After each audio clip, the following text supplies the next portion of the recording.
How is everybody? Yeah. Good. Had a better day than me? Well, I have to say, Andy, when I was told that you were coming in and we were talking, it was like, right, well, let's talk about qualifying and the successes of it. So let's talk about something else. No, honestly, I joke. So qualifying today, we saw Fernando go out in Q1. What was the reasons for that happening? Because it was a big surprise to me, I have to be honest, watching Fernando drive around this circuit last season. Yeah, so last year we obviously had a very good, successful year here. We had a very strong car, and I think there's no secrets that we've been struggling a little bit with our performance. We've come here with the car that we had in Imola that we were struggling with, and we've been running pretty well in practice sessions, but practice sessions, you get time to create a clear lap for the driver. In Q1, there's very few clear laps. You've got sort of 18 minutes with 20 cars on track all trying to qualify. And for us to get the lap times that we were looking for, we need perfect conditions. On Fernando's fast laps, he was struggling with the balance of the car. We've been struggling with the balance, to be fair, all weekend. And he had a bit of trouble with traffic, but everybody does in Q1, so it's not an excuse. And basically, we just didn't have the pace. He only got knocked out by, I think it was just over a tenth of a second. You know, it's the blink of an eye round the circuit, round Monaco. But the whole grid is so close now. We have such a competitive grid in Formula One. Unfortunately, we can't overtake here, but it is a really competitive grid. All the teams are so professional that the grid's closed up, and you drop a tenth of a second and it's just not good enough. Well, we've definitely been used to having dominant forces in Formula One for the last sort of 20 odd years.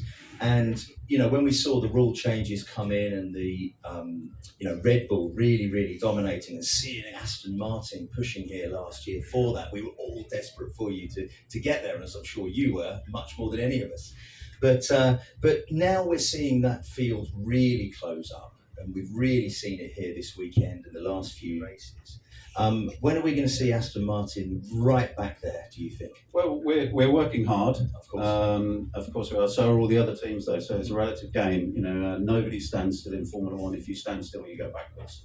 But we are pushing hard. We've just moved into our new facility. We've moved into the first building of 3. At the moment, we still rent a wind tunnel. We don't have our own wind tunnel, and we're bringing our own. Will be the newest wind tunnel in the world. We'll be commissioning that in the early part of next year. We don't want to wait till next year for the performance to come. We are working hard. We've got some ideas where we think we can get some more performance out of this car. We've basically got a car that's on a knife edge, and it's what we call very pitch sensitive. So as soon as you're trying to go into a corner and you're hitting the brakes, the back of the car's coming up, we lose downforce. It's the last thing you want in a racing car. And you'd probably say, why design a racing car that's pitch sensitive? We try not to, but it's very difficult with the simulation tools that we have to hand at the moment to design that out of the car. With our new wind tunnel, we're 100%, 1,000%, as Lawrence would say, 1,000% sure that we will be able to design a far more competitive car. And our aim is, within 2-3 years to be winning races and then challenging for championships. Well, I have to say, I don't think I've ever seen a man so intent on pushing in Formula One right now, and coming in, and of course supporting his son in the family business type thing, as I would have at home. Lance finished 12th in qualifying today in Q2. How was his lap compared to Lando's, did you feel, or more like the traffic? He was still struggling with the traffic a little bit. He thinks he had another 3 to 4 tenths in him. He struggled on his fastest lap. He was struggling to find a gap in the traffic, and he didn't get his tyres prepared as well as he needed to do the best lap. We had Leclerc did a good job today, but he backed us up a little bit too much. Then you've got to try and make a gap for yourself. Then you lose a few degrees in the tyres, and then it's a disaster.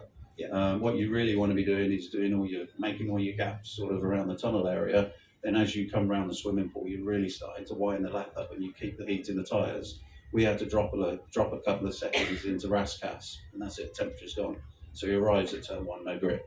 Yeah, and the whole lap is gone. And then the whole lap you're just chasing time. So that would have got him through to Q3 if he prepared that lap and managed to do it properly. We have some really good information that comes back to us in the pits from the car, and we see a trace of where the driver is gaining, losing. So we know within sort of hundredths of a second of the predicted lap time. And it was going well. He lost it in turn one, and then he was gaining it back all the way through the lap, but just not quite enough. So bit of a shame, but it's going to make it for a very tough day tomorrow. Yes.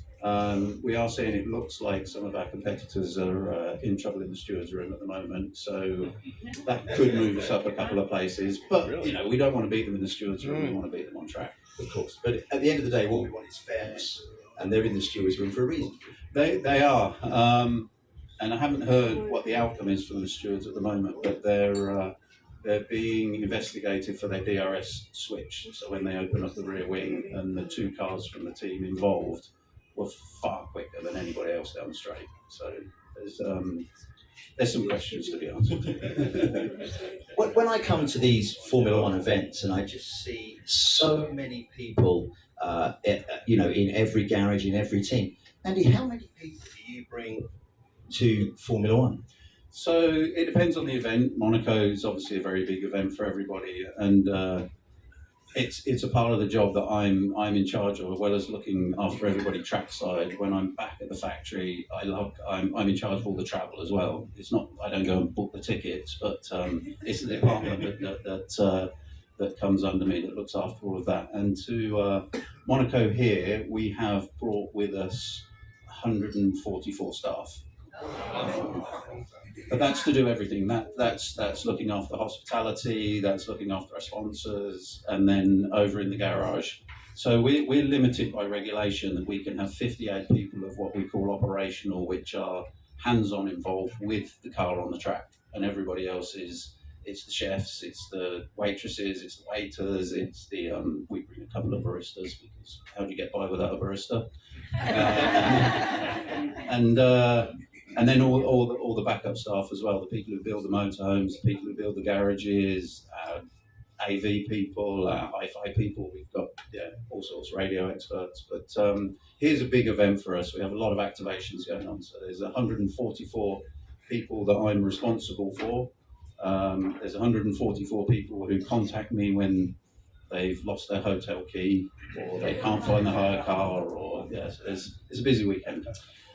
So we see all these amount of people, but I can remember when I walked around Mercedes-Benz World in Brookwood, and I saw this suspended car that they were hanging every single piece of the car suspended in air, so you could see it, but all in the right place. How many pieces is there in a Formula One car, Andy?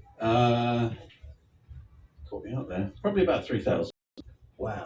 3,000 components. I mean, even just run a car on the track, we've got over 350 sensors just taking measurements that we then send that information live via telemetry from the car back to the garage, but also back to the base at Silverstone.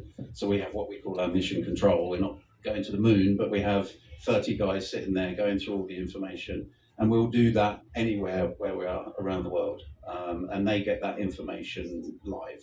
Yeah. So when we're in Australia, they have a sort of a second and a half delay, but they're reading all of this data. Because we're limited to the amount of staff that we can bring operationally, we just hire them and leave them back at home, which is good for the planet. Brilliant. Ladies and gentlemen, does anybody have any questions for Andy? So AI is currently driving Formula One. They're in baby stages. Would it ever be something that you think in a few years that you guys would consider having an AI versus a human being? And more importantly, is it even legal? It is something that I know all the teams are looking at the moment.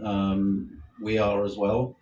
It is in its infancy, and where we'll start using it at the moment, it's a big area in Formula One is in our aerodynamic development stages. So at the moment we use CFD and we use wind tunnel. Wind tunnel obviously a very old technology, and we're trying to perfect CFD at the moment. And I think that's where AI is really going to help us, because the machine learning will help CFD learn much, much faster. So we have been speaking to several companies about it. One very big one But all the teams are trying to chase after that at the moment because it's such a new technology. And what you want to do is you want to harness that technology and make sure your competitors aren't using it as well. So it is something we do consider. And a little sideline, my wife is in anyway. So yeah. Keep her happy. Anyway, yes. Are you able to bring more than one engine? I don't know how it compares to like a NASCAR thing. Can you have more than one engine here and replace it and all those things? Yeah, so we have a pool of engines. So the drivers are allowed to use 3 PUs, as we call them, power units. And we can use those at any time in the year. So we could introduce them all right at the start of the season. So the first 3 races, we could have new PUs for each race. And then we rotate them through the year. But if you go over 3, then it's a penalty, then you get a grid penalty. So I think it's 10 grid place penalty for a PU.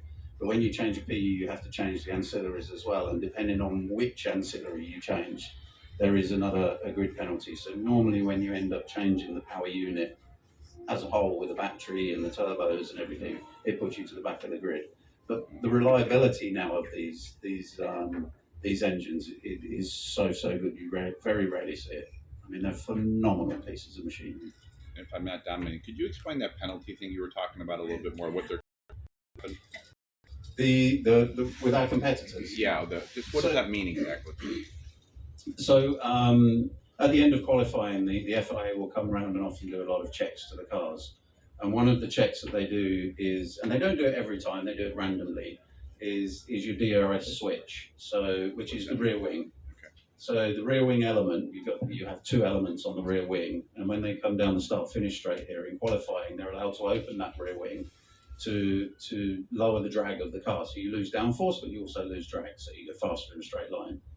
But there's only a certain gap, which I can't remember the figure. I think it's 55 millimeters. You could say anything, we won't know. Yeah, it's and they come into the garage. You have to open up the gap, and they just measure it. They have a no-go gauge. If the no-go gauge slips through, it's open too far, and it sounds like they come and did this check at the end of qualifying, and the no-go gauge fell through. Okay. And it's one of those things where I don't want to preempt what's going to happen, but normally with a technical regulation, there's no going back on it. It's instant disqualification.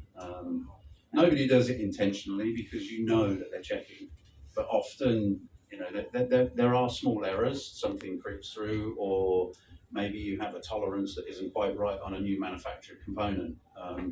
So I truly believe it will be a genuine mistake by the team, but even so, that's not an excuse. So you can't go to the steward and say, oh, we got it wrong. Okay, well, how come your car was 25 kilometers quicker than everybody else down the straight? We've got to disqualify you because you had an unfair advantage. So There's a question over here. So what's your favorite daily driver for Aston Martin? my favorite drive or driver, Which Aston Martin do you like to drive the most? Personally. DBX 707. Yeah, perk of the job. Do you have a favourite as well? Well, I do, but that one sounds pretty good. Yeah, it's CB8. It's I've always been a huge fan. I think many people have of the Aston Martin brand. So when Lawrence came and rescued the company and then told us we were going to become Aston Martin, it was a dream come true for me. I've had a DB9 for 23 years, which sits in the garage, but I never drive it because I just think it's too pretty. You have a question? Yeah, my question would be if Max and Alonso today had the same car, who would win? Alonso. My favorite driver. So It would be a fantastic race to see. Yeah. Yeah, really, really good. I mean, they're both phenomenal drivers. I think that Fernando would do it because he's just got a few more years' experience. And I've had the pleasure now to work with Fernando for 2 seasons. I'd never worked with him before, but I'd heard about how good he is. The guy is unbelievable. He doesn't leave any stone unturned. You wouldn't believe the detail that he goes into absolutely everything. It's fantastic to see. So it's always a learning Always. day to see another one. Yeah. Something we have seen over the last few decades is having a number one driver and a teammate, really, rather than 2 great teammates. So I totally agree with you. We want to put the best drivers in the best teams, really. So who would you say would be the best? What would be your perfect team over all time? Drivers. Lance and Fernando. I think all time is very difficult. I mean, I wasn't old enough to see Fangio, but I was a huge fan of Nigel Mansell. Huge fan of Ayrton Senna. And we didn't get to see those guys race in the same cars, but we got to see them race against each other, and it was fantastic. So I think it's a difficult one to say because every era has their superstars. You know, Michael, absolutely phenomenal. We didn't think we'd ever see anybody as quick as Michael, and then along comes Fernando, along comes Max. It's just we keep seeing this talent, and you think, you know, how much more can they come? What's the next guy going to have or girl? Or girl, you know, we're working towards that as well. A few years off, but it's good to see that we're going in that direction. Well, what does the next one bring? We've all seen Jess Hawkins, you know, on TV and so on, and being in the car. It is absolutely amazing to see that opportunity happen. Never get in a car with her. It's fast. Surely that's the same with every F1 driver. It is, but I thought, I'd sit in the car with Jess. This would be a nice little ride. It was like, wow, and it was pretty impressive. I think we'd all like to try it once, wouldn't we? Yeah, for sure. Any other questions before we finish? I did have a question. You had suggested that Charles Leclerc was holding you up. Is that something that happens in qualifying a lot, so that they can get the space in front of them? And how much leeway do they give them? So there isn't that much leeway, and there is a bit of skullduggery going on the track. There's a few games that the drivers like to play, but I truly believe, and we had a bit of a discussion in our office after today when things didn't go well, and I was quite supportive of Charles because I was saying he was setting himself up as well, so he can't think about the guy behind him completely. And I believe we actually made a bit of a mistake because we were asking Lance to get by Charles so he could do what we wanted to do around the swimming pool, and Charles wasn't going to let that happen because he wanted to do what he wanted to do around the swimming pool. And we then really should have said to Lance, just back off, make the gap over here at the Nouvelle chicane, and then you can fly through. So Charles plays with a pretty straight bat. I think he's a very fair driver. He's super fast and very fast around here. But there are some games that go on. The stewards tend to try and steward the sport, but a bit like a referee in a soccer game, football game. They want to see the game play on. We don't want to be blowing the whistle and stopping proceedings just because it was in my way for a tenth of a second. It's all part of the game, and around here it's very difficult, and you've got to be smart to avoid it. So I don't think he did anything wrong.